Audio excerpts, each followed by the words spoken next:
The second day of 2025, and it was cool today. High temperatures only in the mid-60s, low mid-60s, officially 63, which is our official high or normal high for the day today. We're already starting to see a little bit of cloud cover working back in from the west. That will continue to increase throughout the night tonight. It may still be with us early tomorrow before that clears out. 59 degrees right now at Kenner with a dew point of 48. Winds out of the east at 10 miles an hour. And we've talked about the fact that as soon as you get a wind coming off of the Gulf waters, either from an east or southeasterly or southerly direction, that immediately starts increasing the humidity. Not necessarily a muggy feel, but with that increase in humidity, whereas this morning we were in the 30s and 40s, tomorrow morning it'll be more 40s, 50s, may see a few upper 30s farther north. We're in the 50s outside right now and a few low 60s, but a little bit of a change kind of short term before the colder front or cold front moves back through later tomorrow during the day. Not a significant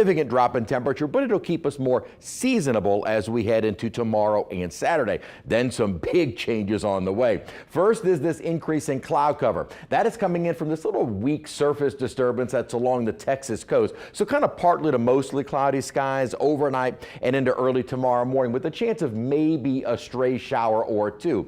Atmosphere is still pretty dry, so not banking on a lot of rainfall. As I mentioned, we do have another cold front that'll move through during the day tomorrow. Really nothing else to help clear us out. Then we'll be kind of seasonal during the day Saturday as far as temperatures go, but also a little bit more cloud cover with maybe a few spotty showers. Rain chances Saturday at around 30%. By Sunday, notice a warm front moves north of us, so Sunday will be a much warmer day in advance of a very strong cold front. So let's kind of fast forward here. This is Sunday at 10 a.m. We're in the warm air sector with maybe a few stray showers kind of developing ahead of the front. Now, most of the rainfall on Sunday won't be until the front starts to approach, so most of it doesn't arrive until it looks to be more late afternoon, more so into the evening and night on Sunday. Of course, the exact timing could change, but right now the models have been leaning a little bit more later in the day on Sunday. Now, once that front moves through, again, this is Sunday going into now the start of next week, Monday, 12th night,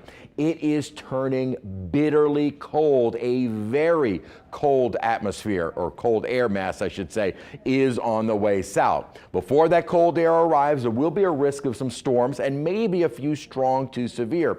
At the moment for Sunday going into early Monday, we'll likely see a slight risk of severe weather that may include kind of the northwestern tip of Washington and northern Tangi, and then the rest of it a little bit farther west. For most of southeast Louisiana, it looks like we'll be under kind of that level 1 marginal risk of severe storms. Now, once that Arctic air mass moves in, most if not all of next week will be bitterly cold.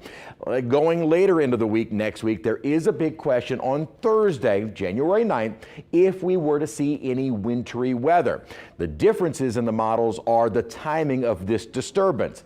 The Euro says we will get into rainfall maybe on Friday. By then, the coldest of the air will have started to retreat. So Thursday, no, cold and dry. The GFS, though, has been consistent in bringing this disturbance our way and kind of back and forth as to whether or not we see just a cold rain or sleet or any kind of snow. I tell you what, some people rooting for the GFS. Right now, this looks to be more of a cold mess than anything else. We will know more as we get closer, but that Arctic air mass is definitely coming from the Arctic.